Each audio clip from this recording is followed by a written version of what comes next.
Abaya utanunua wewe, mahari atalipa Sheikh Nuruddin Kishki. Hapa ni Al Hikma Foundation na leo ni siku ya kwanza ya utoaji wa fomu za ndoa 130. Fomu ambazo kwa mara hii ni za kipekee kwa sababu wanaokuja kuchukua fomu ni wanawake, ni wasichana wenyewe ambao wamejitokeza kwa wingi katika siku hii ya kwanza, wakiwa ni watu wa rika tofauti na kutoka maeneo mbalimbali ya jiji hili la Dar es Salaam na wengine hata nje ya Dar es Salaam ambao wamekuja kuchukua fomu katika siku hii ya kwanza. Kipi ambacho kimewasukuma kuchukua fomu hizi? Nimezungumza na baadhi ya wakina dada hao na haya ni baadhi ya majibu yao ambayo wameyatoa kulingana na kile ambacho wanakitaka kitokee katika siku zijazo. Kwa kweli nilikuwa siamini mara ya kwanza kama ni kweli, maana nilikuwa natamani kwa muda mrefu.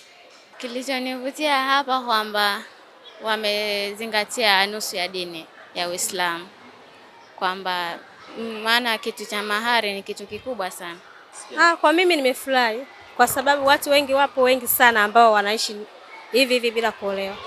Najisikia furaha kikubwa tu, Mwenyezi Mungu atufanyie wepesi ili jambo lipite.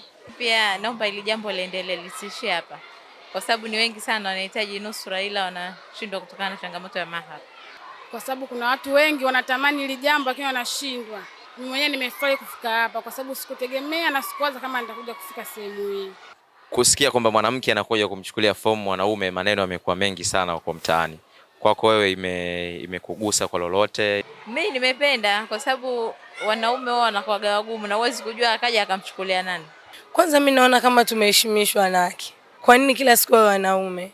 Tumeheshimishwa sana sisi wanawake. Yaani mimi naombea wote mtu ambaye anaona kama cha uongo hajitokeze tu. Nyewe labda walifikiria kwamba mwanaume anaweza akachukua afu asije katimize hilo jambo.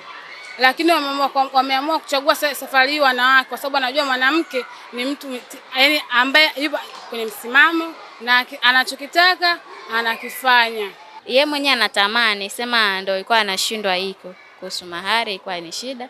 Na si kwamba tumezalilika eti kwa nini uje kumchukulia mwanaume fomu, hapana. Hiyo yote kwa malengo yetu sisi wanawake.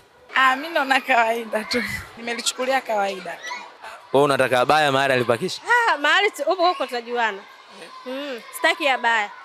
Mahari tunajuana huko tushaandika.